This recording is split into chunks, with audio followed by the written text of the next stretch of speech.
Sehemu ya pili. Juma alipanda ndege kuelekea Ulaya. Alipaa angani na kujisikia huru. Alipofika Ulaya, alitembelea miji mingi na kutafuta kazi.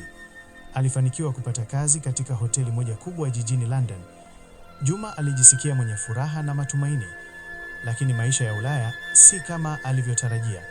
Juma alikabiliwa na changamoto nyingi, ikiwa ni pamoja na lugha na utamaduni tofauti, lakini alijipa uhakika kwamba angefanikiwa.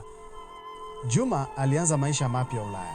Alianza kazi yake mpya na kutuma pesa nyumbani kwa familia yake. Alificha kitendo chake cha wizi na kujitambulisha kama mfanyakazi mwenye mafanikio. Familia yake ilijua kwamba Juma alikuwa akifanya vizuri, lakini hawakujua ukweli wote. Juma alijisikia mwenye furaha na matumaini, lakini alijua kwamba alikuwa anaishi kwa kudanganya. Lakini maisha ya Juma Ulaya sio ya mepesi. Alianza kuhisi msongo wa mawazo na majuto. Alikuwa na pesa nyingi, lakini furaha ilikosa. Juma alijua kwamba alikuwa amefanya kosa kubwa kwa kuiba pesa za baba yake. Juma alianza kuhisi kwamba maisha yake yalikuwa si ya kweli.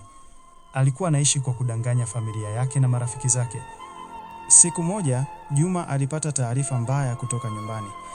Baba yake alikuwa mgonjwa na anamtaka arudi nyumbani. Juma alishtuka na kuhisi uchungu moyoni. Alijua kwamba alihitaji kurudi nyumbani na kuomba msamaha. Lakini Juma aliamua kurudi nyumbani kuonana na familia yake. Alifika nyumbani na kukuta baba yake amelazwa kitandani. Alipomwona baba yake katika hali ile, Juma alilia kwa uchungu. "Baba, nina majuto." Juma alilia. "Niliiba pesa zako kwenda Ulaya. Ninaomba msamaha." Baba yake alimtazama kwa huzuni na uchungu. "Nimekusamehe mwanangu. Lakini kwa nini ulichagua kuniibia badala ya kuniambia ukweli?" Juma alikaa karibu na baba yake na kumweleza kila kitu kuhusu safari yake kwenda Ulaya na maisha yaliyoishi. Baba yake alimsikiliza kwa makini na kumwelewa. Ingawa alijisikia vibaya kwa kitendo cha Juma, aliona mapenzi na majuto machoni mwake. Baba yake alimkumbatia Juma na kumsamehe.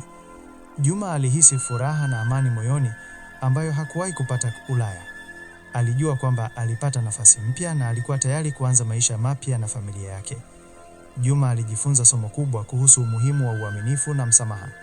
Alifahamu kwamba furaha ya kweli haipatikani kwenye mali au mafanikio, bali inapatikana kwenye mahusiano na upendo wa familia. Subscribe, comment na kushare YouTube channel yangu Manachao Mastory ili kuendelea kupata simulizi nzuri zaidi.